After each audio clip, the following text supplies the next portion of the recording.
Bonjour Flavie. Bonjour Laura, Flavie, merci d'être avec nous sur le podcast Legend Ladies ça me fait aujourd'hui. plaisir. On est ravis de t'accueillir. Tu vas nous parler de ton parcours, de ton histoire. Ouais. Alors, est-ce que tu pourrais commencer par nous raconter d'où tu viens et quel genre d'éducation tu as reçu? C'est compliqué comme question, hein, d'où je viens. Je viens d'un endroit dans lequel je ne vais quasiment plus. Je me suis très longtemps sentie apatride. J'ai souvent cherché une terre, hein. Très longtemps, j'ai cherché une terre. Parfois encore, il m'arrive de chercher des endroits dans lesquels je me sente complètement moi et que j'investisse, voire je surinvestisse affectivement parce que justement l'endroit d'où je viens est un endroit qui, de par les souvenirs que j'en ai, de par ce que j'y ai vécu, est un endroit qui à la fois a un lien mais inéluctable avec moi. Je pourrais jamais couper les ponts avec cet endroit. Et en même temps, à chaque fois que j'y vais, parce qu'il m'arrive encore d'y aller, j'ai encore un peu de famille là-bas que je vois. Voilà, même là, j'ai le souffle coupé et c'est assez lourd, quoi. C'est où cet endroit? Alors cet endroit, c'est une presqu'île, c'est la presqu'île du Cotentin, c'est en Normandie, c'est tout au bout. Tu as le tout au bout de la Bretagne et tu as le tout au bout de la Normandie, cette petite presqu'île, avec tout au bout, notre Key West à nous, je dirais, c'est Cherbourg. Et c'est un endroit, en fait, qui à la fois, est chargé de souvenirs douloureux et en même temps, c'est un endroit qui m'a sauvée à plus d'un titre, dans une enfance un peu compliquée, parce que c'est un endroit qui est cerné par la mer. Heu, à gauche, tu as la mer, tout droit, tu as la mer, à droite, tu as la mer et je me souviens gamine, dans des moments un peu de détresse où je me disais: «Mais qu'est-ce que je fous là?» Je voyais les bateaux et je voyais les bateaux qui venaient et les bateaux qui repartaient et donc j'ai eu très, très vite cette idée du voyage. Non pas simplement dans le sens de découvrir le monde, mais je me suis dit: «En fait, je peux me barrer. Il y a un ailleurs qui est Je peux possible. partir et je peux partir par la mer». Un jour, je suis allée en Bourgogne. J'ai trouvé la région magnifique et j'ai pas compris au bout de 2 jours, j'étais mal, j'étais mal, j'étais mal, j'avais besoin de respirer et je disais: «J'étouffe, j'étouffe» et j'ai compris que j'étouffais parce que l'horizon n'était que la terre, Ouais, de la terre, de la terre, de la terre. Donc voilà, je viens de là-bas d'accord. et en même temps, je ne suis pas de là-bas. Oui, tu ne te sens pas appartenir Non, à cet endroit, non. même si, voilà, Je tu j'ai et viens en de même là-bas. temps, quand j'y vais, tu vois, parfois j'ai des souvenirs, j'ai des réminiscences. Je montais beaucoup à cheval, il y a beaucoup de plages là-bas, il y a du vent, il y a des éléments, c'est extrêmement, fort, c'est très brut. Mais je n'ai eu de cesse de me trouver des terres ailleurs et je les ai trouvées, à Amsterdam, je les ai trouvées en Bretagne. La Bretagne, c'est par exemple, moi je dis que je suis bretonne. Je sais que Ça c'est te va pas vrai. bien, ouais. Je sais que c'est bidon, mais je dis quand même que je suis bretonne. Alors à quoi ressemblaient justement ces années d'enfance? Je crois que tu grandis avec 2 frères. Je sais que tu es plus forcément en lien avec une partie de ta famille, mais ces années d'enfance, avant l'adolescence, avant tes 13 ans, quels souvenirs est-ce que tu en J'en ai as? assez peu.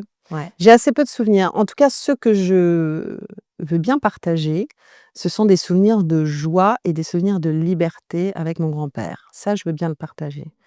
Heu, j'ai été élevée en partie dans un haras, dans un endroit de labeur, dans un endroit qui sent, le crottin. Et en même temps, mon grand-père portait le parfum insensé de Givenchy. Donc j'ai toujours dit que mon grand-père était à la fois un béda, comme on dit, et un châtelain et qui sentait le crottin et l'insensé de Givenchy.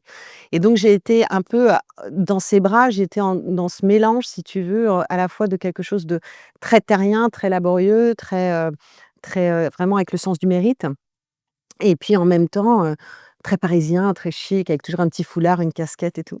Et voilà et dans un haras très simple, avec une enfance, en tout cas, faite de, si j'y vais côté soleil, hein, faite de souvenirs de liberté, de me réveiller le matin très tôt, d'aller nourrir les poulinières, en portant des seaux beaucoup plus lourds que moi ou, d'aller justement veiller aussi la naissance des poulains en dormant dans un box à même sur la paille, avec mon grand-père, à chanter à tue-tête dans des champs, voilà, je me vois plus, courir que marcher. Je me vois plus, rire aux éclats que me taire.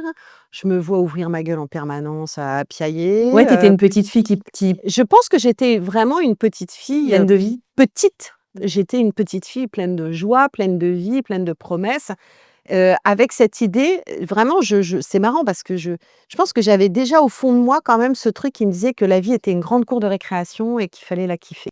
Et cultiver la joie. Tu parles Ouais, souvent de ce grand-père. Alors c'est du côté de ta mère ou de ton ouais, père? c'est le père de ma mère. Et on a l'impression que ça a vraiment été une personne ressource au milieu, bon, d'une famille où il y avait un père plutôt absent et une mère, bon, quand même défaillante. Ce grand-père, ça a Ouais, été ouais, papy d'abord ça a été un homme, ça a été le premier homme de ma vie si je puis dire, parce qu'effectivement mon père n'était pas un homme très très présent. C'était un homme magnifique, c'est un homme qui m'a appris la liberté, qui m'a appris l'insolence. Mon grand-père avait toujours dans le regard un petit truc insolent, mais pas cette insolence, il avait l'insolence, il avait la fantaisie. Il voulait jamais marcher sur un trottoir, il marchait au milieu de la rue, il aimait bien se frotter aux conventions, il était séducteur au possible. En tout cas pour moi, c'était vraiment un grand-père magnifique, quoi. Voilà, il avait ce truc, je l'admirais et il avait quelque chose au fond des yeux vraiment qui se moquait toujours un peu de la vie, une quoi. forme d'impertinence, Ouais, d'irrévérence, ouais. ouais, que j'ai toujours adoré. Est-ce que petite, la vie, tu te souviens de ce que tu voulais faire quand tu serais plus grande? Est-ce que tu avais, un métier, quelque chose qui te faisait rêver? Quand j'étais petite et que j'étais au haras justement, mon grand-père m'avait acheté une ponette grise que j'avais appelée Verity. Je savais pas parler anglais, mais le mot vérité me parlait c'est ouf, c'est dingue. Il m'avait dit: «Comment tu veux l'appeler?» J'avais dit: «Verity». Je trouvais que donner un nom anglais, c'était un peu, genre, quoi. Et je l'ai appelé et pourquoi alors? Verity et donc il y avait déjà cette idée de la vérité, c'est quand même bizarre, quoi. Donc il m'avait acheté cette ponette Verity dans un cirque parce que je voulais être dame de cirque et en fait, je voulais, c'était mon truc, il me disait: «Tu veux faire quoi plus tard?» et je disais: «Je veux être dame de cirque» et je voulais, virevolter, sur mon cheval, je voulais être, gymnaste, je voulais vendre du Oui, rêve, puisque je la vie voulais, était une grande cour de récréation, ouais, comme tu le ouais et disais. puis parce que je voulais de l'émerveillement. Voilà, De je voulais un l'émerveillement, truc, ouais. donc je voulais être, dame de cirque. Je le suis devenue, je l'ai souvent dit avec ironie en arrivant sur TF1 et en faisant, des années de télévision. Quelque part, j'ai un peu réalisé ce rêve, mais pas véritablement dans le domaine que je, pressentais au départ et ensuite j'ai voulu, devenir écrivain et là, alors là, une vie complètement opposée, hein. C'est-à-dire que d'un côté, il y avait dame de cirque avec la musique, les poneys et tout et après j'ai voulu être écrivain, Vers quel enfermée dans âge une vers quel maison. âge tu as envie d'être écrivain, tu Oh t'en 10 ans, souviens? OK. enfermée dans une maison avec des chats, à sortir des des romans à succès et à être une sorte d'écrivaine, un peu recluse. Ça, c'était, 10 ans, je voulais être écrivaine et 14 ans, je voulais vivre dans un truc un peu reclus et tout, loin du Tu monde. lisais beaucoup? Ouais, je Ouais. lisais beaucoup. Ma mère, pour le coup, était, extrêmement, je me souviens que le premier livre qu'elle m'a filé quand même, c'était un Régine Desforges et je devais avoir 11 ans, quoi. Donc c'était pas rien, quoi. C'était quand même assez particulier. La bicyclette bleue à 11 ans, tu te dis quand même qu'il y avait un truc déjà elle m'avait mis entre les mains une sorte de bombe Ouais. de l'érotisme, enfin, c'est quand même très C'est pas bizarre. anodin, oui, Mais pour un en tout enfant cas, énorme. elle avait ça, elle lisait et elle avait l'exigence de l'orthographe. Et je dois quand même lui reconnaître ça, c'est que, elle m'a mis des livres entre les mains, en dehors de Régine Desforges. J'ai un jour, je me suis, plutôt affranchie de ses goûts, mais j'ai commencé à lire et ça m'a beaucoup aidée aussi, ouais. Alors Verity, tu parlais de vérité. En 2016, tu sors aux éditions JC Lattès La Consolation, qui vient de sortir en format audio, quasiment, 10 ans plus tard. Tu y racontes une partie de ton histoire, en tous les cas d'un de tes traumatismes, puisque lors de tes 13 ans, tu es au Cap d'Agde, tu es repéré, identifié par un photographe, très connu, David Hamilton, qui te fait poser et puis, tu vas les après-midi, chez lui pour, poser, être modèle. C'est ta mère qui t'y emmène et lorsque tu as 13 ans, il te viole. Durant des années, tu vas passer ça sous silence, tu vas l'intérioriser jusqu'à l'oubli. Alors tu vas nous dire si on peut qualifier ça d'oubli Bien sûr, par bien rapport sûr. au cerveau qui fait quelque part bien son travail pour quand c'est trop douloureux se dissocier de ça. Jusqu'au moment où en fait tu t'en souviens et ça t'arrive à quelques mètres de là où on enregistre aujourd'hui puisque c'est boulevard Malesherbes. Est-ce que tu peux nous raconter le moment de cette réminiscence? Et aussi, comment, à partir de tes 13 ans, tu es parvenue sur quoi tu as réussi à te construire et avancer dans la vie Voilà, quand on il nous part, arrive ça. Ouais. tu as plusieurs, épisodes, de ton podcast ou pas? Alors, j'ai, heu, j'ai compris après, heu, la façon dont les choses s'étaient organisées et dont mon cerveau avait travaillé. Je ne l'ai compris qu'après, je l'ai compris effectivement à quelques rues d'ici, boulevard Malesherbes et puis ensuite surtout, dans le cabinet de mon psychiatre. Mais, les premiers flashs sont arrivés, boulevard Malesherbes. J'ai vécu en fait, à la mort de mon grand-père et je dirais même à la faveur de la mort de mon grand-père parce que c'est souvent comme ça que ça se passe. En tout cas, moi, j'ai vécu ça comme une consolation, comme une révélation, comme une façon de vivre enfin, non pas de renaître, mais de naître vraiment et d'être en vérité au monde. Donc pour moi, c'est à la faveur de la mort de mon grand-père Tu as que quel âge quand ton grand-père meurt? écoute, c'est marrant parce que ça fait partie des événements que j'oublie. Mais en tout cas, on est en 2009, D'accord. donc OK. fais ton calcul. M'emmerde pas avec mon âge. OK. Non, non, non, mais on est en 2009, donc j'ai 35 ans, grosso modo. D'accord. Hem et mon grand-père était tout pour moi et surtout, en fait, il était dans une vie, où le monde marchait à l'envers. Mon grand-père était la seule personne qui tenait droit et quand j'étais avec lui, le monde était à l'endroit et je retournais après dans un monde à l'envers. Lorsque mon grand-père est parti, symboliquement et physiquement et en termes d'amour, en fait, la seule personne qui me permettait d'avoir un monde, à l'endroit n'était plus là et là, je me suis retrouvée dans ce monde à l'envers et en fait, c'est à la faveur de cet événement-là que, s'est, brisé finalement un maillon d'une chaîne qui entourait mes souvenirs, et m'a permis d'accéder à une chose que j'avais complètement enfouie chez moi et ça, c'est ce qu'on appelle l'amnésie traumatique. Mais en fait, je m'en suis rendu compte après. Moi, je ne comprenais pas ce qui m'arrivait quand j'étais boulevard Malesherbes. Et c'est pas un élément de ton champ visuel, auditif ou quoi que ce soit qui te remémore ce C'est en drame? fait, du jour au lendemain, je me suis retrouvée après la mort de papy, assaillie, de sensations physiques, d'une peur absolument viscérale qui me dévorait les entrailles comme un animal. De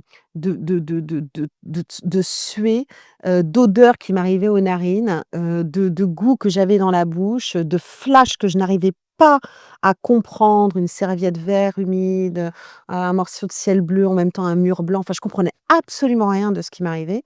Je n'en avais je n'en tirais qu'une conclusion, c'est que je devenais folle et j'ai été assaillie par ces flashs et j'ai toujours expliqué en fait, à mes enfants et je pense que c'est une bonne façon de le comprendre, quand après j'ai consulté, parce que je suis allée voir un psychiatre en disant: «Écoutez, je pense que je deviens complètement tarée, donc expliquez-moi ce qui se passe». Il m'a dit: «Vous n'êtes pas tarée, il vous arrive quelque chose, je vais vous accompagner, on va gravir une montagne ensemble et moi je serai là et je vais vous assurer, vous allez monter». Et là, j'ai eu confiance et c'est comme ça que j'ai pu, non pas gravir, mais plonger dans cette mémoire traumatique. J'ai expliqué à mes enfants que c'était très simple. J'ai vécu à l'âge de 13 ans un drame qui est un viol, d'un vieux monsieur, hein. Parce que quand David Hamilton est mort en 2016, il avait 83 ans. D'un vieux monsieur dégueulasse, qui m'a violée quand j'avais 13 ans. Ma mère me déposait, ouvrait la porte, il était tout nu et elle disait: «À quelle heure je reviens la chercher?» Et on ne faisait pas les photos, on en faisait quelques-unes évidemment, mais voilà, le reste du temps, je subissais, le viol de cet homme. Et c'était tellement, à ce moment-là, insoutenable pour la petite fille que j'étais, heu, qui était en plus une gamine. J'étais une gamine rêveuse, j'étais une gamine, enjouée, j'étais une gamine, il y avait i c'était la merde chez moi, c'était compliqué, mais je cultivais ça quoi, vraiment, il y avait un truc et en fait, ce que j'ai vécu était tellement insoutenable que mon mon cerveau a fait un travail extraordinaire, c'est qu'il s'est mis en mode de survie et tout ce que j'ai vécu à ce moment-là est allé s'enfermer dans une boîte noire comme celle des avions, dans une boîte au fond de moi, cadenassée, à double tour, heu et je n'y ai plus accès pendant des années. Donc oui, on peut dire que j'ai oublié. Évidemment, j'avais ce sentiment que, j'avais en toile de fond de ma vie une tristesse permanente. Je savais qu'il y avait quelque chose qui allait pas.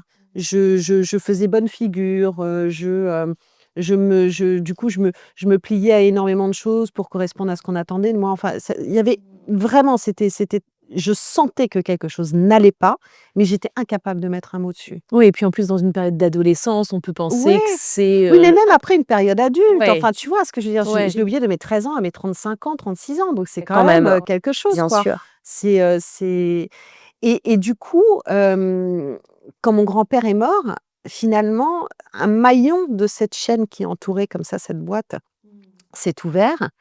La boîte, elle, le couvercle s'est levé et là, des petites bulles sont remontées et ces petites bulles, ce sont ces flashs dont je te parlais et à un moment donné, bah, il a bien fallu, suivre les petites bulles, tu vois, redescendre et regarder d'où ça Et venait. reconstituer tout Ouais, ça. exactement et ça, c'est l'amnésie traumatique et c'est un phénomène qui est d'une puissance absolue, dont on ne parlait pas, avant la consolation et dont on parle davantage maintenant et c'est très bien, quoi. Absolument et alors on va voir comment tu t'es mise à écrire ce livre, parce que je pense que tu l'as beaucoup réfléchi auparavant, notamment sur les effets que ça allait pouvoir produire. Ouais. Sachant que le livre sort en 2016, donc 1 an avant la médiatisation de MeToo, qui arrive en 2017, c'est ce que tu disais et donc le traitement médiatique qui est réservé à ce livre n'est pas du tout le même que si tu l'avais sorti, par exemple, aujourd'hui.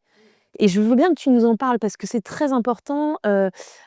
Aujourd'hui, l'accueil de ce livre a été alors déjà, je veux bien que tu nous dises comment il a été accueilli, comment toi tu as vécu l'accueil par la presse, mais les médias n'ont pas été très courageux en 2016 quand ce livre Non, sort. non, mais les médias n'étaient pas courageux et puis les médias savaient pas quoi faire de cette C'est histoire. ça, de cette info. Bah, il faut quand même préciser effectivement qu'on est en 2016, on ne parle pas, de violences sexuelles, MeToo n'est pas passé par là, l'affaire Weinstein n'est pas passée par là.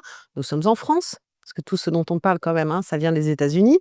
Nous sommes en France, dans une société qui n'est pas prête à entendre ça et et en plus venant de la bouche d'une femme dont on n'aurait jamais imaginé qu'elle puisse avoir vécu ça.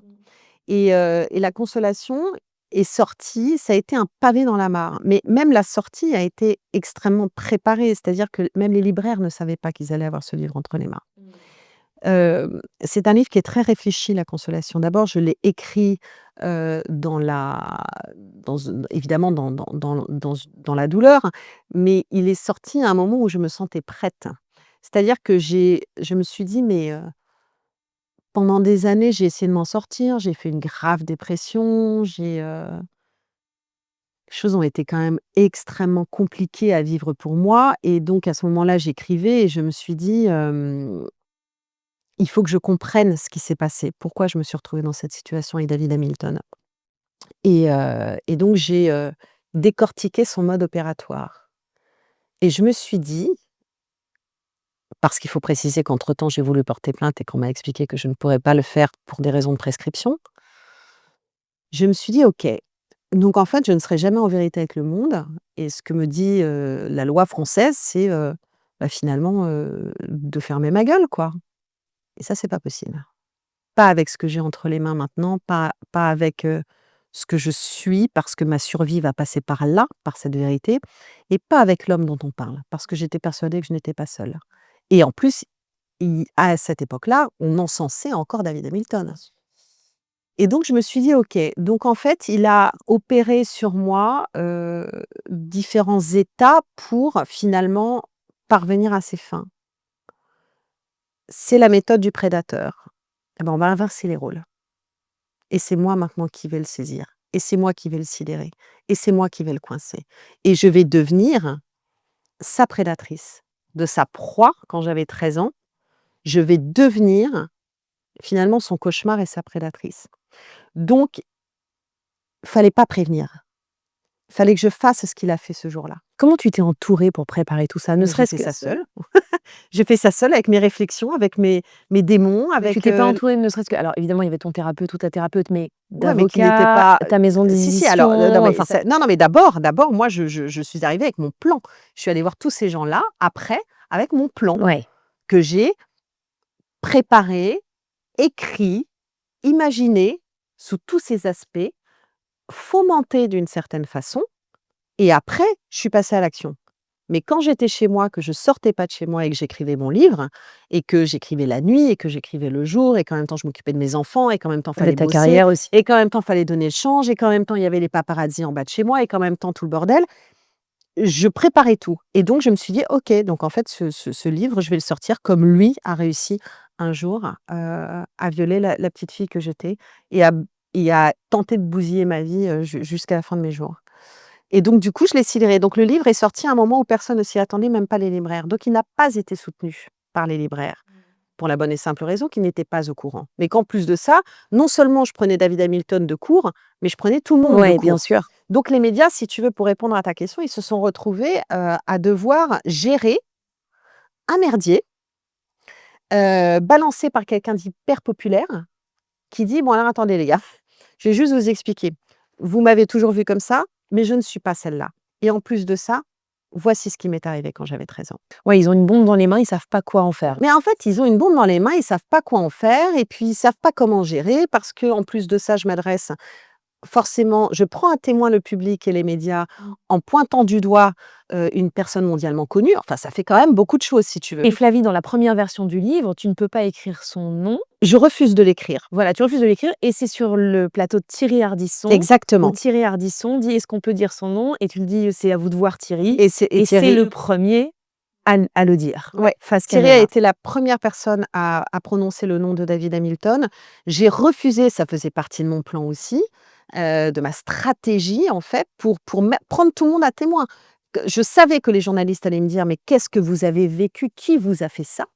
J'ai mis volontairement une photo de David Hamilton en une, de la consolation Une du photo de livre, toi qu'il avait. que je n'avais pas le droit de mettre, Oui, parce oui. que Bah oui. elle ne m'appartenait pas cette Ouais, ouais, photo. bien Donc j'ai sûr. provoqué, évidemment et la recherche des journalistes et David Hamilton et quand on me disait: «Mais de qui s'agit-il?» je répondais: «Je ne peux pas vous le dire parce que la prescription m'empêche de vous le dire et permet aujourd'hui à cet homme qui m'a violée de porter plainte contre moi pour diffamation». Donc en fait, je démontrais à tous, à travers mon exemple, ce que la loi française imposait aux victimes de viol quand elles étaient mineures. Ouais. Et ça, pour moi, c'était hyper important. Et Thierry, ce jour-là, ça m'étonne pas parce que Thierry avait été, je le Ouais, connaissais depuis que j'avais 18 ans. Et Thierry, ce jour-là, a été l'une des premières personnes à prendre ma défense en prononçant son nom, sachant qu'il a été bipé par la chaîne après, oui. et qu'il avait négocié qu'on entende le da et le on. Ouais. Donc ça fait da, on, Ouais. on. Ouais. Mais voilà, il a été le premier à vraiment, mettre ses couilles sur la table pour me protéger et ça c'est fabuleux. Donc si tu veux, dans les médias, il y avait ceux qui manquaient de courage Ouais. et il y avait Thierry Ardisson. Et tu parlais d'impertinence et aussi d'élégance et Thierry avait ça justement. Ouais. Et j'ai re-regardé cette séquence et j'ai re-regardé ta réaction et ton visage qui semble impassible et en même temps je me dis: «Tu as qu'est-ce Ce que j'ai ressenti à ce ouais, moment-là, qu'est-ce qui se passe en toi à ce moment-là?» je ne suis pas surprise de ce que vient de faire Thierry. Je sais que quand il me demande s'il peut le dire, je sais qu'il va le faire. Ouais. Ça n'était absolument pas prévu. Ouais, ça se voit. Et je sais ce que ça va engendrer. J'ai de la gratitude pour Thierry évidemment à ce moment-là, mais je sais qu'il va le faire, je le connais depuis trop longtemps pour, mais en revanche, je sais que là, c'est parti Ouais. et que Thierry a été un ma fusée de la consolation. Enfin pour moi la consolation, c'était une fusée. Elle allait décoller, il y avait des étages qui Ouais. allaient se voilà et je savais que là, ça y est, on était en orbite et voilà, c'était parti. Alors comment tu gères l'après? Parce que évidemment, et tout le monde a dû te le dire, c'est quand même un acte de courage immense qui a été préparé et toi tu réponds à ça: «Bah, en fait, j'avais pas le choix, c'était de la Non. survie». Ouais. Mais ça l'un je pense que l'un n'empêche pas l'autre, Oui, en fait. c'est juste, c'est juste, Ma mais question c'est comment du coup cette fusée, tu l'as gérée dans un environnement professionnel où effectivement tu es une personnalité très populaire, où tu as 2 garçons, où tu as, tes ex ou tes conjoints, où tu as ta vie en fait? Qu'est-ce qui se passe après la publication de bah, ce livre et ça embarque tout le monde, hein.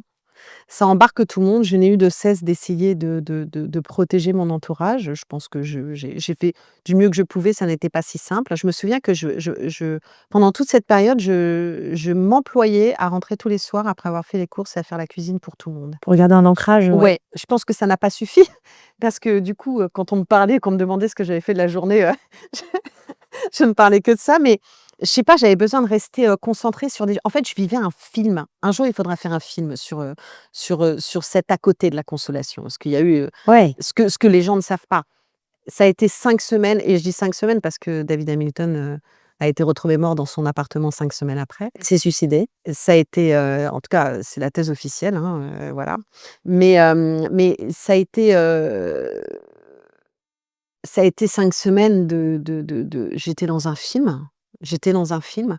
Les victimes venaient à moi, la presse me contactait, la presse étrangère me contactait, je donnais des interviews en anglais, je donnais j'avais des médias italiens qui venaient, enfin tous les médias qui avaient entendu parler de cette affaire en France sur David Hamilton. Il y avait ceux qui étaient pour, ceux qui étaient contre, ce qui est quand même une aberration. Il y avait ceux, il y avait ma mère, mes frères qui expliquaient que j'étais confrontée au déni familial. Alors ça, c'est pareil, en fait, mon histoire est un exemple pour tout le monde, quoi. C'est Ouais, hyper intéressant. Donc j'étais confrontée au déni familial, je voulais protéger mes enfants. Enfin, non, c'était un truc de malade, hein, c'était un truc de dingue. oui, on parlait des deuils, celui de ton grand-père qui a aussi, finalement, éclairé tout ça et qui a été ce maillon comme tu disais. Tu as dû faire le deuil quelque part d'une partie de ta famille en coupant les liens et en coupant les ponts avant la sortie du livre? Oui, j'avais, coupé les ponts avec ma mère avant la sortie du livre, Parce qu'il faut de la force aussi pour faire tout ça. Je veux dire aussi non, non, non. Non, bah, non, en fait, aussi toxique oui, puisse être une mère ou enfin, oui, tu oui, vois, un alors je sais, parent, il faut de la non, force, pour oui, toi ça t'a paru c'était ah non, mais une moi évidence? c'était j'allais en crever. Donc oui, il faut de Mais la force. tu en as qui n'y arrivent jamais, je Oui, oui, pense, tu vois? j'entends, Ouais, bah, pas moi. Voilà, moi ouais, j'ai réussi. Je me souviendrai toute ma vie, une lettre que j'ai glissée dans une boîte aux lettres jaune à l'époque, qui était en bas de chez moi, avec il y avait la vue sur la Seine et j'ai envoyé cette lettre et à partir de ce moment-là, j'ai commencé à respirer, à vivre. toujours la vue sur l'eau. Ouais, c'est dingue, C'est hein, marrant. cette idée que ça Ouais. circule et donc voilà, donc non, en fait, c'est très difficile de faire, le deuil de gens qui sont vivants Bah oui. et de faire le deuil de gens qui sont vivants et qui auraient pu faire d'autres choix. Ça, c'est très, très, très douloureux.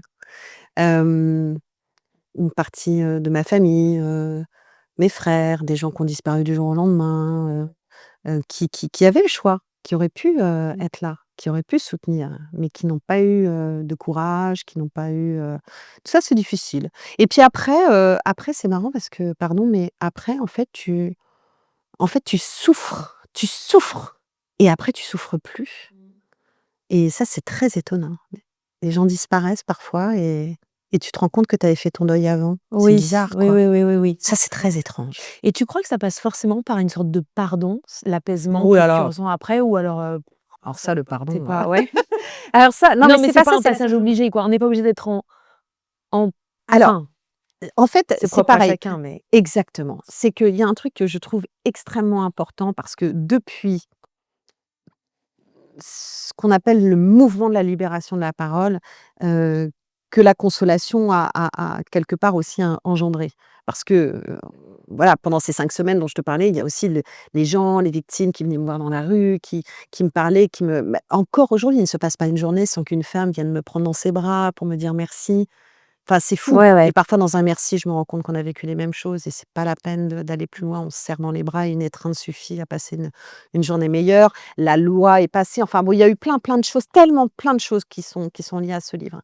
Mais ce livre, en fait, il a donc quelque part initié cette libération de la parole. Mais aujourd'hui, en fait, il y a une sorte de mode d'emploi. Alors ça me fait marrer, quoi. Ouais, C'est ouais. comme sur plein de choses, tout devient, Normé. normé, alors, donc, tu as subi un viol, mineur, il faut que tu vas vivre ça, ça, ça, tu devrais passer par là, tu devrais machin. Non, en fait, arrêtez, quoi. On fait comme on peut, il faut absolument parler. Non, non, non. Oui, tu nuances ça, je trouve ça Ah mais intéressant. totalement, quoi. Alors explique-nous pourquoi tu dis, ben, en fait, la libération de la parole, c'est pas n'importe comment Mais non, mais et ça doit être mesuré parce que justement, d'abord c'est dangereux pour soi d'abord il faut être, je te disais moi j'étais prête, parce que je m'étais préparée avec effectivement un psychiatre, avec, un entourage, que j'avais prévenu. Enfin, j'ai pas fait les choses, comme ça, je savais les risques que je courais.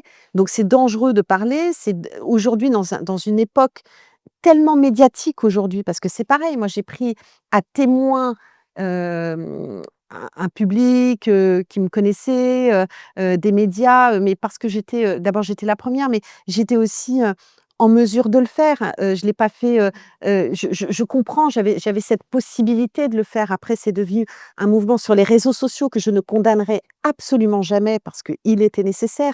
Mais je pense que certaines femmes ont espéré en dénonçant, comme ça, comme une sorte de cri, tu vois? Ce que je peux comprendre leur douleur, il se peut qu'elles ne soient pas entendues ou pas bien entendues et que ça devienne contre-productif et l'injonction à parler, parfois certains ne sont pas prêts à parler et il faut respecter ce temps du silence Ouais. aussi. On ne peut pas dire: «Parle, Ah non, parle, faut pas parle». c'est pas non, faut Non, pas te poser d'injonction ni forcer la parole. Ce qui est très difficile, c'est que tu peux aussi te dire que finalement, tu en as qui ne trouveront jamais les ressources ou les conditions pour parler et qui pourtant, tu vois, ont besoin. C'est complexe en mais parce qu'en réalité. fait, au lieu de dire: «Parle, parle, parle», il faut dire, heu il faudrait dire ou peut-être serait-il un peu plus judicieux de dire: «Va te confier à quelqu'un, Ouais, va voir un médecin, fais-toi accompagner». ouais. Parce que c'est ce que j'ai fait moi. Je ne m'en serais jamais sortie toute seule. J'ai passé ma vie à essayer de comprendre, j'ai été une nomade des médecins, mais parce qu'à un moment donné, j'ai juste appelé au secours et j'ai parlé quand je me suis sentie assez entourée et assurée pour prendre la parole. Oui, et tu avais Donc c entamé ta thérapie. mais C'est-à-dire que le complètement, fait de ça parler faisait des années même. ne s'est pas substitué, tu vois? Le fait de Bien parler sûr, n'était pas la thérapie. Tu avais exactement, déjà fait le travail. exactement. Ouais, c'est une nuance très importante. C'est super important.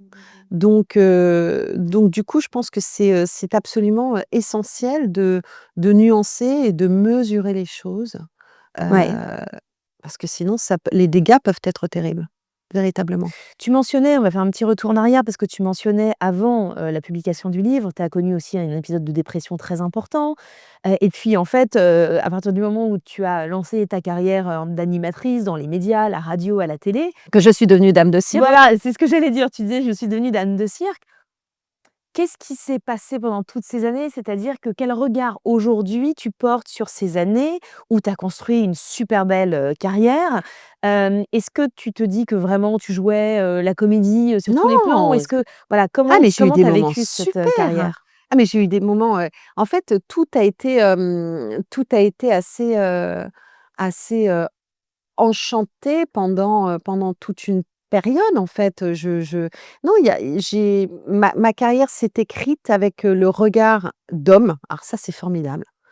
Le regard d'hommes tels que Thierry Ardisson, Philippe Gildas, Étienne Moujotte, Jean-Luc Delarue, j'ai toujours eu des hommes dans ma carrière qui m'ont, qui m'ont protégée et qui m'ont élevée. C'est un truc de dingue. Alors que dans ma vie perso, ça a toujours été un marasme complet. J'ai croisé quand même pas mal de tordus, mais alors là, non, ça vraiment, ça a été super.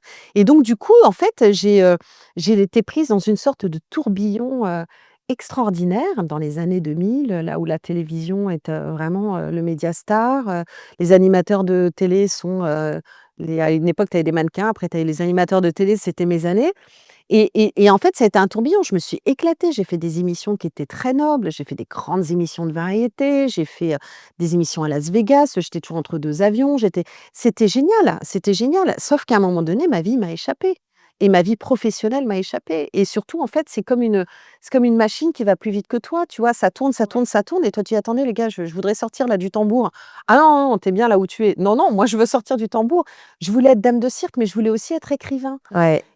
Et là, tout à coup, je me suis rendu compte pendant les dernières années que, j'étais, là où on m'avait assignée, que j'étais dans un rôle qui finalement, me coupait les ailes, qu'on ne me comprenait pas telle que j'étais véritablement et surtout que je n'étais pas en vérité avec le monde. Et ça, pour moi, c'était impossible. C'est-à-dire que les premières années de ma carrière sur TF1 qui étaient délirantes, j'y trouvais la popularité, un amour qui m'avait tant manqué, une chaleur, plein de choses qui faisaient que, je me nourrissais de ça et puis un jour, en fait, j'ai eu faim d'autre chose et on n'a pas voulu me nourrir et on m'a dit: «Non, Reste tu à ta bien là». place. Bah non, Ouais. non, moi je reste pas à ma place et sans compter que j'avais une vie en plus, personnelle à ce moment-là qui était extrêmement difficile aussi et donc du coup, si tu veux, je me suis dit: «Mais là, j'ai pris une direction, c'est ça va pas du tout, quoi. Ça ne va pas du tout». J'ai une vie perso qui est à l'opposé de ce qu'on en dit. Parce que tu Heu, divorçais, c'était le moment où tu te ouais, en séparais de fait, ta vie j'avais une vie perso qui était sur laquelle je reviendrai pas, mais juste pour dire qu'on en faisait un conte de fées, c'était un enfer sur terre, donc c'est quand même compliqué et j'avais une vie professionnelle qui était écrite par les autres Ouais. et donc à un moment donné, je me dis: «Mais je sors de chez moi, c'est pas ma vie, je rentre chez moi, c'est pas la vie dont je rêve, c'est Ouais, quoi ce ça va ni bordel?» ouais, c'est ça, et c'est juste nulle part, quoi. bah, il y a rien qui va, quoi et comme, par chance, j'avais commencé ma carrière très tôt, j'étais encore vachement jeune. Donc, en plus de ça, mon grand-père est mort, 1 an avant que je quitte TF1 et en fait, je me suis dit: «OK, donc là, maintenant, genre tu as 35 ans, tu es encore jeune, tu as la vie devant toi, tu as 2 enfants formidables et tout.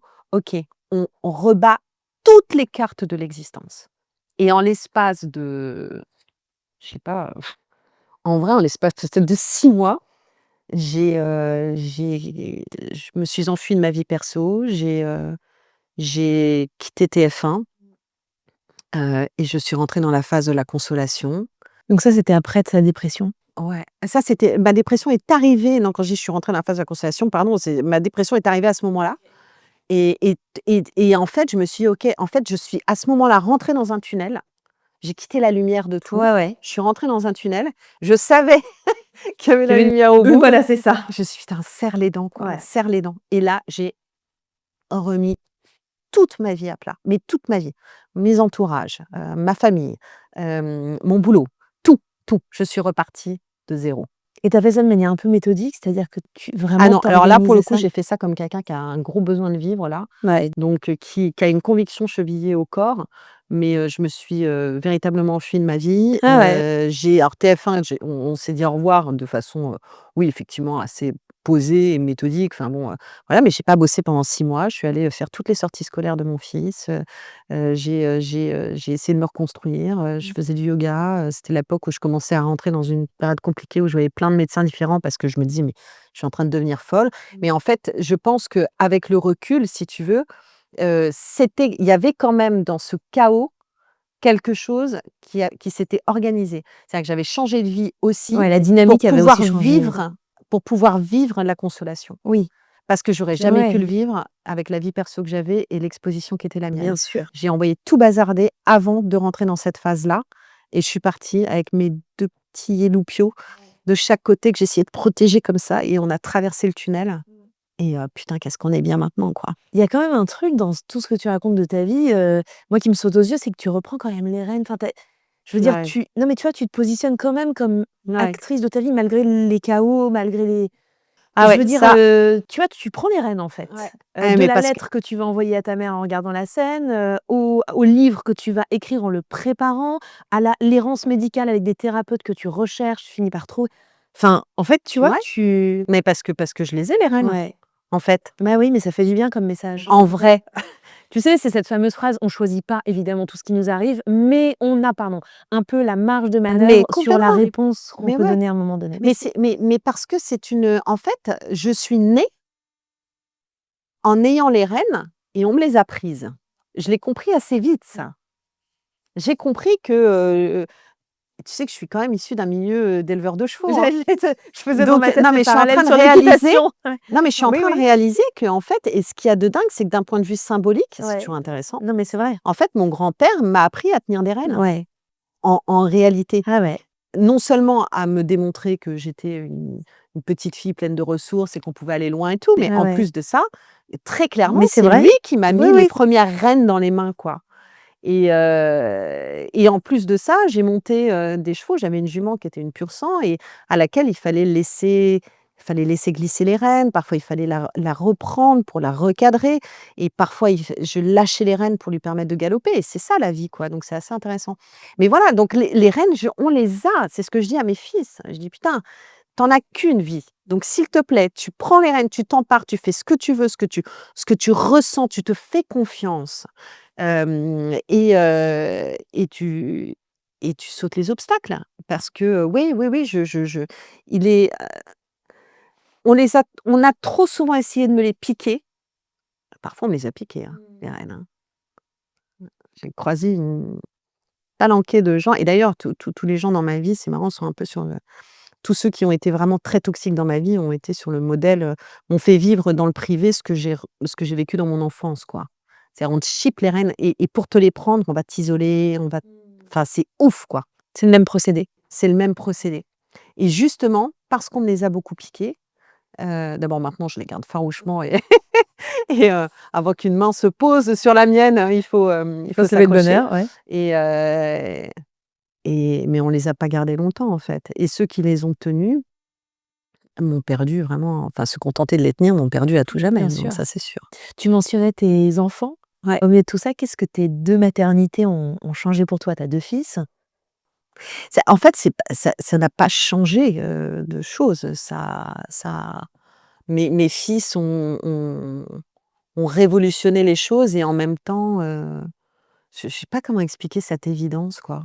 C'est, c'est complètement con de ça donne du sens à la vie, ça donne machin, ça c'est, je sais pas, c'est je ne mes fils sont en plus de ça, ils sont super, quoi.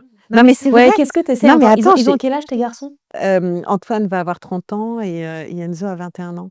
Mais ils sont vraiment super, Ouais, c'est un truc de dingue. Je dis toujours, mais j'ai une chance inouïe parce que d'abord, j'ai eu je sais pas si cette c'est de la chance d'avoir chance, des fils. parce que tu les C'est ce qu'on me rétorque souvent, bah, mais en tu même les as quand même temps, ouais, éduqués. mais tu les connaîtrais, tu comprendrais que c'est vraiment une chance inouïe, quoi. Non, mais c'est pas ça, c'est qu'en fait, d'abord, j'ai eu cette chance d'avoir des garçons. Mmh. C'est quand Ouais, même ouais, super, super. oui. Pareil, je parlais tout à l'heure de maillon de chaîne, j'ai quand même, ce maillon, c'est la malédiction familiale, Ouais. s'est arrêtée là, tu vois? Donc voilà, donc ça c'est super et j'ai des enfants, qui sont, je peux pas t'expliquer. En fait, je remercie, chaque jour, la vie de m'avoir, permis, de vivre, cet amour-là et je les remercie chaque jour d'être là et la réciproque est vraie d'ailleurs et j'aime ce qu'ils sont, j'aime ce qu'ils deviennent, j'aime leur liberté farouche, j'aime j'aime tout ce qu'ils sont. Ce sont vraiment des mecs bien, quoi. Mmh. C'est pas pour rien. Je sais Non, mais pas, c'est chouette, c'est chouette. parfois je me dis: «Mais en fait, on doit m c'est» je sais pas comment expliquer, on me dit: «Ah bah oui, c'est parce que c'est tes fils». Oui, oui, certes, Bon, une mère n'est jamais objective, mais quand même, on oui, peut mais mes enfants me sont étrangers. Ce sont mes bah, enfants, oui, oui, mais mais ils ce me sont sont pas les bah, étrangers. oui, bien Ce sûr. ne sont pas, c'est Mais pas oui, moi oui, qui oui, les oui. ai faits, c'est pas moi qui leur ai, donné ce tempérament. J'ai essayé de les guider, ils m'ont énormément appris, mais mes enfants, je les regarde comme des étrangers dont j'ai tant à apprendre, qui ont tant à m'apporter, et donc du coup, c'est formidable et depuis qu'ils sont petits, je frappe à l'entrée, quand je veux rentrer dans leur chambre, on a toujours été dans un respect ultime et du coup, les ayant tant respectés et les ayant, je pense, jamais considérés comme mes choses, mes enfants, Bien sûr. bah, je reçois en retour un respect et une gratitude qui sont super, quoi. Ce que tu expliques me fait penser, à ce que disait sur la maternité Delphine Orwiller que j'ai Ouais, reçue à ce micro et elle disait, «Nos enfants sont de nous, mais ils ne sont pas à nous» mais pas du tout. et c'est marrant, tu sais, la racine de éduquer en latin, c'est educare et c'est conduire vers l'extérieur. Je trouve ça très beau Bien. parce que bien sûr, il y a ce lien filial, mais en fait, ils ne nous appartiennent pas. Mais et ce lien peut se briser. Mmh. J'en Bah, suis tu sais la quelque preuve chose, bien sûr, et c'est justement bien parce que sûr. j'en sais quelque chose. Mon lien avec ma mère ne s'est pas brisé au moment où j'ai simplement envoyé cette lettre. Mon lien avec ma mère s'est brisé bien avant, Bah, bien à sûr. travers des moments, à travers des choses qu'elle a pu me dire, à travers des comportements qu'elle a eus où c'est comme q enfin, tu sais, quand tu as ça aussi en amour, à un moment donné, tu regardes l'autre, tu sais que c'est fini. Mmh. Tu le regardes et tu dis: «Pourquoi tu as dit ça? Pourquoi tu as fait ça? Ça y est, en fait, tu m'as perdue Non là, retour. tu ne le sais pas et je te regarde et plus jamais je ne pourrai te regarder comme je t'ai regardé». Je l'ai vécu pendant toute mon enfance avec ma mère et bien après. Pourquoi tu fais ça? Pourquoi tu m'as envoyé cette lettre? Pourquoi tu m'as écrit ce mail? Pourquoi tu as prononcé ça devant tout le monde? Pourquoi tu m'as emmenée chez Hamilton? Pourquoi tu avais cette attitude-là en public et tu avais cette attitude-là à la maison? Pourquoi? Et à chaque fois, je me disais: «Mais tu te rends pas compte de la catastrophe que tu engendres». Je le savais qu'elle engendrait une catastrophe.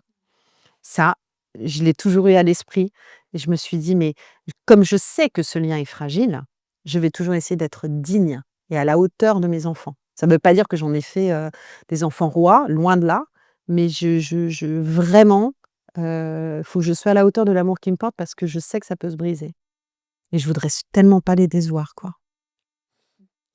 Je voudrais lire un post Instagram que tu avais écrit il y a quelque temps, qui disait: «Plus d'artifice, plus de maquillage. Un jour, Pamela Anderson a fait tomber le masque et avec lui la condescendance et les jugements à l'emporte-pièce. Comme si un regard smoky et une bouche framboise suffisaient à définir la palette d'une personnalité. Comme si la circonférence d'une poitrine siliconée était inversement proportionnelle à celle d'un cerveau, une culture, comme si l'étroitesse d'une jupe révélait celle d'un talent ou d'une appétence. Alors je m'interroge, fardée et coiffée des protons-minets pour 3 heures de direct quotidien, je ne sais parfois plus vraiment qui je suis ou plutôt qui je donne à voir, la même assurément que celle sur ces photos, et pourtant, regardons plus grand, plus vrai, méfions-nous de nos petites lucarnes. Ouais, Est-ce que tu peux nous en parler par rapport au parce que quand on est un personnage en plus, audiovisuel, qu'on ouais. voit beaucoup forcément, on passe sur les plateaux et cetera, mais chemin faisant aussi d comment tu deals avec tout ça? De quoi tu t'es libérée et qu'est-ce que tu as voulu dire au travers Alors de ce je me post? suis alors je me franchement je me suis libérée de tout quand même, Ouais, hein. Pour être tout à fait honnête, je pense m'être libérée de tout. C'est marrant parce que ce post, il y a plein de gens qui ont considéré que, c'était un post, pour le, no make-up, ouais, ouais, non, en fait, regarde, je suis devant toi, je suis maquillée, ouais, je sors d'un tournage, je suis devant toi, je suis maquillée et par moments, bah, je suis pas maquillée. Hier, j'ai passé ma journée pas maquillée. Mais surtout, en fait, ce que je voulais expliquer à travers ce post, c'est à quel point on est assigné en fonction de l'image que l'on renvoie à des rôles ou à des préjugés. Je trouve ça dingue et je trouve ça con en plus. Je trouve ça vraiment profondément imbécile et hem et j'ai souffert moi longtemps, d'être prise pour ce que je n'étais pas. J'ai été malheureuse, de percevoir dans un regard que l'on ne m'accordait pas la profondeur qui était la mienne, la culture qui était la mienne. Hem, j'ai été, blessée quand, est sorti mon premier livre qui s'appelait Les Charnons et que, il y avait des gens qui me disaient: «C'est toi qui l'as écrit?» ouais. Alors que moi je savais que j'étais écrivain et si tu veux tout ça, ça m'a vraiment, marquée et quand j'ai fait un retour à la télévision, en tout cas dans une sorte de médiatisation beaucoup plus importante l'an dernier quand je suis arrivée sur France Télé, tiens, j'ai tout de suite compris le poids du truc, dont j'avais été libérée pendant 15 ans. Je me suis dit: «C'est reparti pour un tour. Ah ouais.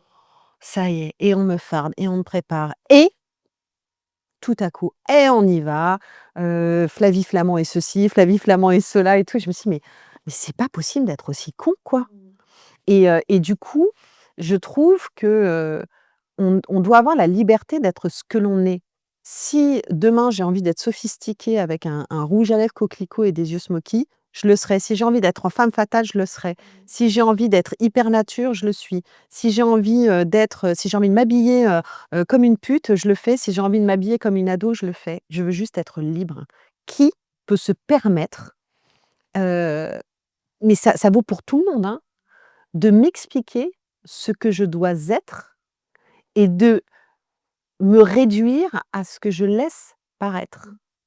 On a tous, en nous des profondeurs, des cavités secrètes, des souterrains de la pensée, des cultures, inattendues. On a tous quelque chose à révéler. Sauf qu'à un moment donné, en fait, c'est pour ça que je dis, voyons un peu plus loin, agrandissons un peu nos lucarnes, quoi.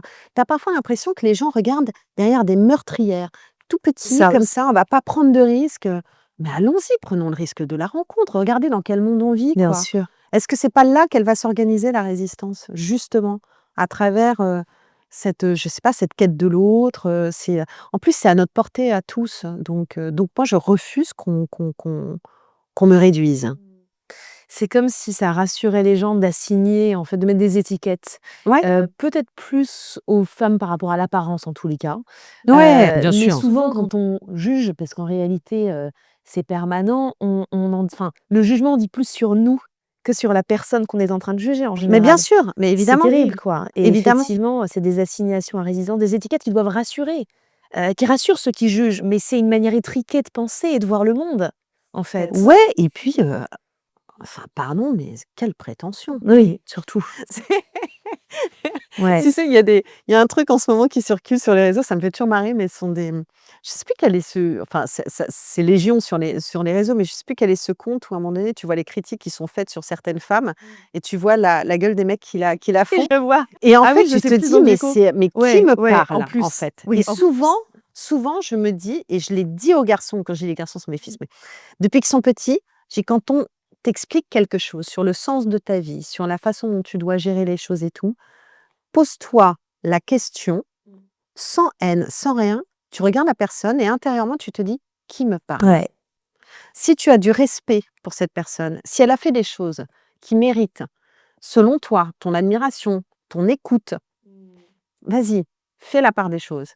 Si cette personne qui te parle n'a pas été foutue d'avoir mais un dixième de ton courage dans telle situation, si tu as le sentiment que tu as rien à en tirer, laisse couler. Bien sûr. Mais qui me parle? Et c'est un truc, j'ai une, j'ai une aversion pour le jugement, j'ai une aversion pour le potin, j'ai une aversion pour tous ces trucs-là, je trouve en fait, je sais pas pourquoi, c'est pour moi, c'est la démonstration d'une profonde Oui, connerie. oui, d'un vide intérieur, en Ah fait. mais Ouais, grave, tu pas ouais. autre chose à faire? J'adore, tu sais, c'est cette phrase d'Eleanor Roosevelt qui disait: «Les petits esprits Oui, parlent des gens, les exactement. moyens esprits des événements et les grands esprits des idées». Mais bien Mais sûr, c'est vrai. quel temps peut-on Ouais. perdre à faire ç à être à et puis, enfin, je sais pas comment expliquer, on est tous, on n'a pas les mêmes cartes au départ, mais en tout cas, on en a une tous au départ, c'est, de pouvoir faire quelque chose de notre vie, quoi.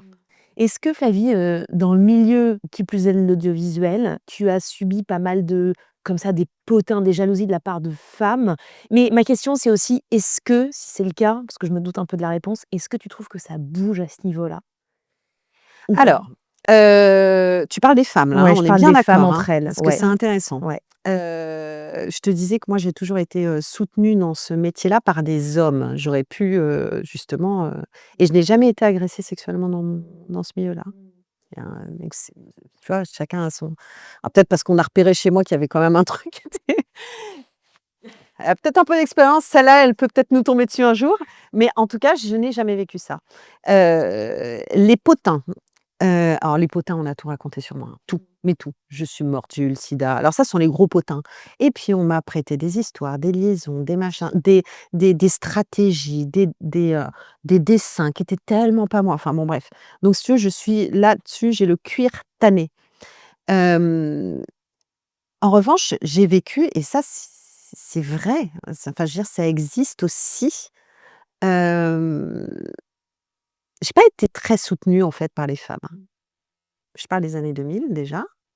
Mais même aujourd'hui, je me rends compte que, il y a à la fois parfois un grand mouvement de en fait, je pense qu'une femme qui n'est pas, dans ce qu'on appelle maintenant la sororité, qui est un très joli mot et qui est hyper important, est une femme redoutable. Mmh. Tu vois ce que je veux dire? Ouais, ouais, bien sûr. C'est touchy, hein, ce qu'on aborde comme sujet. Mais je pense que, les femmes sont parfois capables entre elles de choses très malheureusement, parfois difficiles et violentes. Ouais, bien sûr. Je pense, je vis avec un homme formidable qui m'expliquait à quel point, dernièrement, la femme était supérieure à l'homme. Alors je lui dis: «Mais pourquoi tu dis ça?» Il me dit: «Parce que vous voyez les choses arriver avant nous, vous êtes» enfin bon. Et je pense que quand une femme décide d'être, redoutable, heu, ouais, elle est forte. Tu sais qu'à ce micro, que ce soit en on ou en off, la plupart m'ont dit que les obstacles sur leur chemin personnel ou C'était les professionnel, femmes. c'était pas forcément de la part Mais d'hommes, mais ouais, de femmes. mais c'est Alors vrai. j'aime pas en disant ça cultiver une espèce d'idée de C'est rivalité. pas le but. Moi, ma théorie, c'est que pour avoir réfléchi au sujet, c'est qu'en fait, tu as des envies, de la jalousie, des comportements redoutables comme ça quand tu n'as pas trouvé l'endroit de pas ta supériorité, mais de ta singularité. Non, mais tu as pas trouvé ton Et endroit, donc que tu voilà. voilà, et que tu vas te comparer en permanence avec envie, avec jalousie aux autres et donc tu vas avoir des attitudes comme ça redoutables Ouais. tu vois? Et en fait, je me dis, si les femmes sortaient, tu vois, de leur assignation sociologique en disant: «Qui tu es une fois que tu es plus la maman de, la fille de, la femme de, la collaboratrice de ceci», tu vois? Qui tu es, juste toi comme tu as envie d'être et comme tu le disais tout à l'heure avec l'apparence, ça peut être plein de casquettes différentes. Mmh.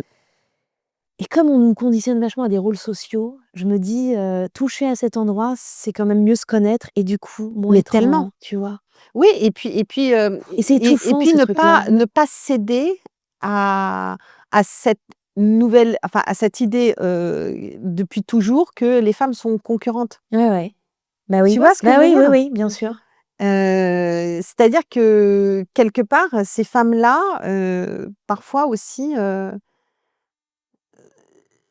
sont héritières d'une pensée qui voudrait qu'on puisse pas être, Plusieurs, sur un ouais, ouais. ouais, enfin, je sais pas comment expliquer, Oui, c'est oui, moi moi je j'ai toujours été très déroutée par ça, ouais.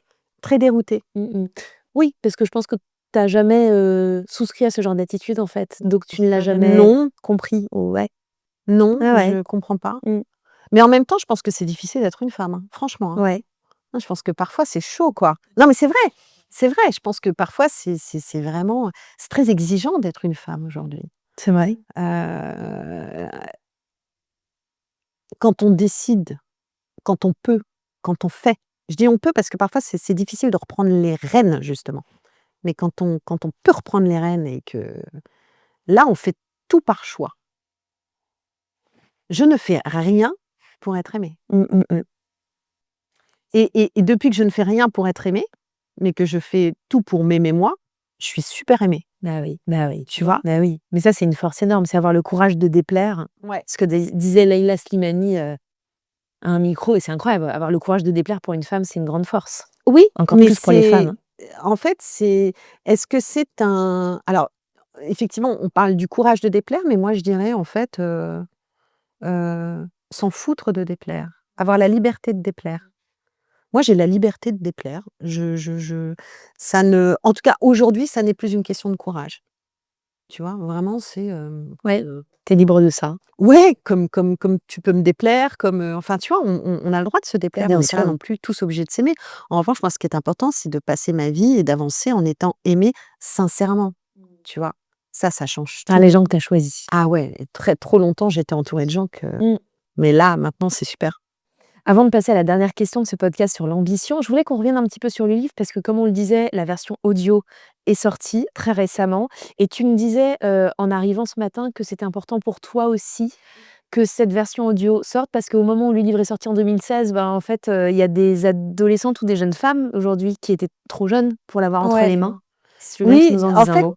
oui, c'était très, très important pour moi déjà que ce livre soit enregistré, en audio. Il est sorti chez Audiolib parce que je voulais qu'il soit accessible à tous. Il en est qui ne peuvent pas lire pour, des raisons, d'acuité visuelle. Il en est qui ne peuvent pas lire parce qu'ils ne savent pas bien lire. Il en est qui, ne peuvent pas, ne veulent pas lire, donc ont plutôt besoin qu'on leur raconte une histoire et moi, plus la consolation existe, traverse les années et transmet son message, mieux c'est. Donc je suis très heureuse que ça sorte. Je l'ai enregistré avec ma voix, donc j'ai lu mon livre. Ça, c'est une aventure qui pourrait faire l'objet, d'une longue Ouais, entrevue. ça a pas C'est dû être quelque chose. simple. Non, c'était vraiment pas simple parce que j'ai mesuré, et le chemin parcouru et surtout, ce que j'ai vécu. Parce qu'il y a les choses avec lesquelles on vit, tu vis avec tes souvenirs, mais quand tu lis l'histoire que tu as écrite il y a 9 ans, c'est quand même autre chose. J'ai eu des moments vraiment où on faisait des pauses, dans l'écriture parce que je et d'ailleurs, Dans la lecture, tu veux dire? tu vois, c'est Ouais, formidable. oui, oui. Tu vois le Ouais, lapsus? dans la lecture. dans la lecture et d'ailleurs, il y avait des moments, j'avais besoin de sortir aussi, du studio pour faire des pauses et donc voilà, donc ça, c'est très fort et ça a été, et ceux qui l'écoutent me disent,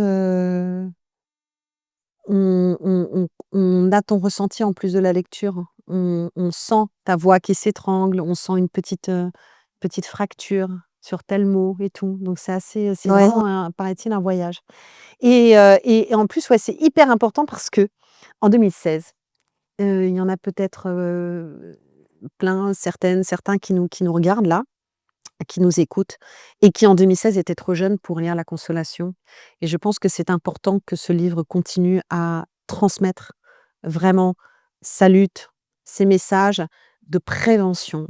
C'est quand même La Consolation, l'histoire aussi d'une adolescente et quand je l'ai, lu, j'ai réalisé aussi à quel point ce message-là était encore d'actualité sur tellement de choses qui concernent l'adolescence, les atermoiements, la zone grise, le consentement. Tout est aussi dans La Consolation et voilà, donc pour moi, c'est un livre qui a été utile. Il a fait changer la loi en France. Il peut aider encore aujourd'hui à d'autres prises de conscience. C'est vachement bien. Je mettrai le lien dans les notes, de Ah, merci l'épisode. beaucoup. Flavie, tu le sais, ce podcast, il parle aussi d'ambition. Oui, Ce mot ambition, qu'est-ce que ça veut dire pour toi? heu, c'est tout un l'ambition, en fait, pour moi, l'ambition, ça a été, une façon de survivre. Quand je te parlais de la plage de laquelle je voyais arriver les bateaux et repartir les bateaux, c'est là que sont nées certainement mes premières ambitions, qui étaient celles de partir. Pour moi, l'ambition, ça tient de l'ordre du rêve et c'est quelque chose de moteur comme parfois l'indignation aussi, est moteur et pour moi, l'ambition, je l'ai toujours eu chevillée au cœur, au corps, parce que justement, elle a été d'abord synonyme de survie. Il faut que je parte, donc il faut que je nourrisse l'ambition de partir et que je me donne les moyens de partir. Donc en partant, je me suis démontré, le mode d'emploi de l'ambition et après je l'ai appliqué au reste de mon existence. L'ambition, c'est presque un entraînement aussi. Je pense qu'il faut pas avoir peur de l'ambition. Je pense que c'est quelque chose qui se nourrit. C'est quelque chose qui se je pense que quand on se challenge, on nous a trop souvent dit qu'il fallait pas avoir trop d'ambition. Moi, quand j'ai commencé, tu vois, en télévision, on m'expliquait que je pouvais pas écrire des livres. Quand j'ai commencé, à faire, de la télévision, on me disait aussi que je pouvais pas faire de la radio et puis on me disait que je pouvais pas faire du théâtre et puis qu'on peut pas faire tout. Bah, j'ai fait tout ça, voilà et j'ai encore plein d'autres rêves et je ferai encore plein d'autres choses et qui pourra m'en empêcher? Absolument personne, sinon moi et peut-être que même si un jour je décide d'être artiste et de faire de la poterie, eh ben, je ferai de la poterie de merde, mais au moins je l'aurais fait. Non, mais c'est vrai et je serai allée au bout de mon ambition. Mais je pense que ça s'entraîne aussi, on peut s'entraîner à l'ambition en n'en ayant pas peur. Ça n'est pas condamnable d'avoir de l'ambition. C'est tenir les rênes, c'est essayer d'aller plus haut, c'est essayer de s'élever, mais quand on a réussi à faire quelque chose, quand on a osé demander une augmentation, quand on a, franchi un cap en disant à quelqu'un, qui nous emmerde ou simplement en apprenant à dire non, une fois qu'on l'a fait, on sait qu'on l'a fait, donc on peut le refaire. Tu vois ce que je veux Je dire? vois très bien. Donc ça Ça se s'entretient. cultive, ouais, Ouais, ouais, ça complètement, se ça cultive, s'exerce. ça s'entretient et ça s'accompagne, de certitudes. Ouais, Ça s'accompagne aussi conviction. de convictions profondes, qu'on doit se répéter tous les jours. Il m'arrive encore, moi, quand j'ai des moments où je suis pas il m'arrive aussi de vaciller, hein, faut pas rêver, quoi. Bah, je reconvoque toutes mes toutes mes pensées, je reconvoque tous mes combats, je reconvoque ce que j'ai réussi Bien sûr. à faire pour, nourrir mes nouvelles ambitions donc voilà, donc pour moi, l'ambition, c'est un très joli mot et heu et c'est une façon de prendre soin de soi C'est aussi. vrai. Et de la petite fille que tu étais, que tu nous as dépeinte, au début de cet épisode, qui a grandi entre l'odeur du crottin et le parfum de son grand-père, je trouve qu'il reste la joie que tu continues profondément de cultiver, qu'on retrouve aussi, tu vois, sur ton compte Instagram, que j'invite, celles et ceux qui nous écoutent à suivre. Non, mais Oui, c'est vrai, avec ce sommelier qui est drôle, ça fait du bien à qui est tout le joyeux monde. et en fait, je trouve que tu incarnes aussi ça, c'est-à-dire que tu fais les choses sérieusement sans se prendre au sérieux Ah mais surtout, et en fait, c'est ça, c'est l'un n'empêche pas l'autre, on n'est pas figé dans une mais surtout identité, pas. ça fait du bien. Mais surtout pas. Merci infiniment parce que ce semainier, Ouais. il m'arrive parfois, de ne pas poster un jour parce que, bah, j'ai autre Ouais, chose ouais, à ouais, bien faire, sûr. parce que et en fait, les gens me le Bah réclament. oui, oui, Ils me oui. disent: «Ça va Flavie? Vous Ouais. n'avez pas posté votre, samedi ou on n'a pas eu le vendredi?» «Non, j'étais pas là, je faisais autre chose et tout» et en fait, ça inquiète.